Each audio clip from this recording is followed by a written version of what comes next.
Président, Monsieur le ministre, Madame la ministre est partie, Messieurs les présidents de commission, Messieurs les rapporteurs généraux, mes chers collègues. C'est vrai que ce n'est pas facile de passer derrière Claude Raynal, et il y aura certainement un aspect comique qui sera en moins dans mon discours. Le débat que nous avons aujourd'hui est porteur d'espoir et de crainte. Donc je voulais, pour ma part, m'appuyer sur ces espoirs et sur ces craintes. D'espoir d'abord. D'abord parce que la croissance a été robuste en 2017, on l'a dit. À 2,2 %, c'est un rythme que notre économie n'avait plus connu depuis la crise. Cette loi de règlement est donc aussi une loi de rémission pour l'économie française. Elle acte le retour de la France sur un sentier de croissance stable, un peu au-delà de sa croissance potentielle.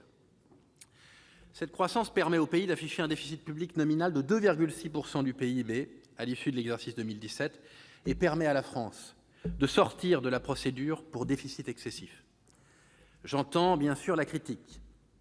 C'est à cause du dynamisme des recettes. C'est un fait. Mais cela n'occulte pas le fait que la France retrouve peu à peu sa crédibilité en Europe. Une crédibilité qui lui sera nécessaire pour prétendre réformer la zone euro.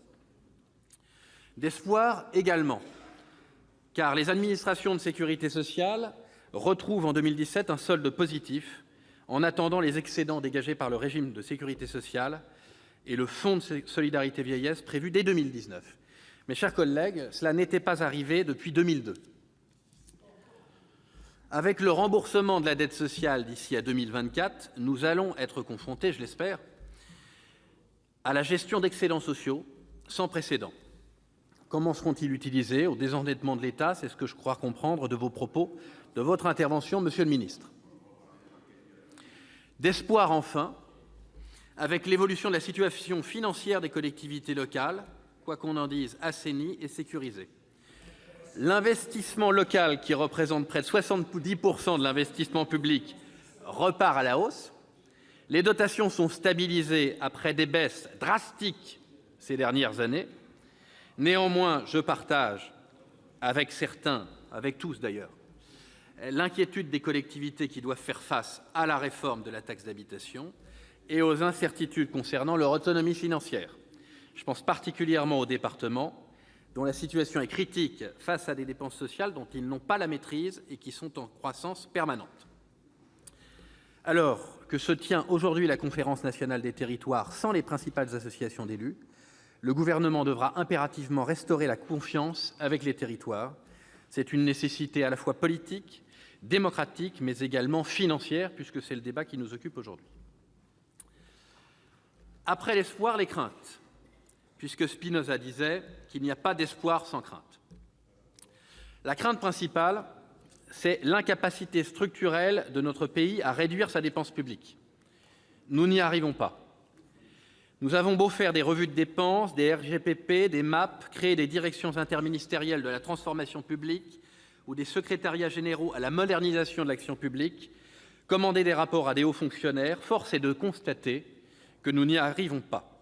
Et vous-même, Monsieur le ministre, demandiez tout à l'heure aux sénateurs des suggestions de réduction de dépenses publiques. Et pourtant, Monsieur le ministre, cette question sera le juge de paix de l'action du Président de la République et du Gouvernement. C'est à cette aune que l'histoire jugera ce quinquennat. Il faudra un grand volontarisme politique pour porter cette question. Nous ne pourrons pas toujours compter sur de bonnes nouvelles en recettes. Notre position ici au Sénat est très confortable. Et j'ai l'habitude de dire, que ferions-nous si nous étions aux affaires? Derrière chaque niche, il y a un chien. Derrière chaque poste, il y a un syndicat. Derrière chaque politique publique, il y a un électeur.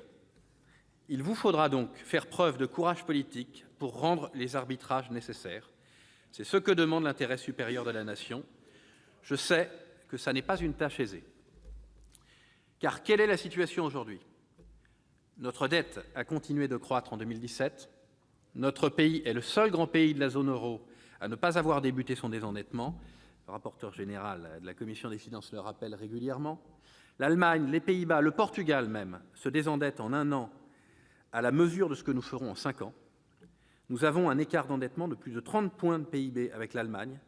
Cette situation est donc critique pour au moins 3 raisons. La première, c'est que notre espace budgétaire est quasi nul pour faire face à une nouvelle crise. Or, les nuages s'amoncellent sur l'économie et les bourses mondiales. La seconde raison, nous risquons de ne plus avoir les moyens de nos ambitions politiques et nous mettons en péril notre souveraineté et notre influence dans le monde. La troisième raison, nous faisons porter à nos enfants le fardeau de nos renoncements. Alors oui, les indépendants voteront cette loi de règlement, car c'est une loi de transition où les responsabilités sont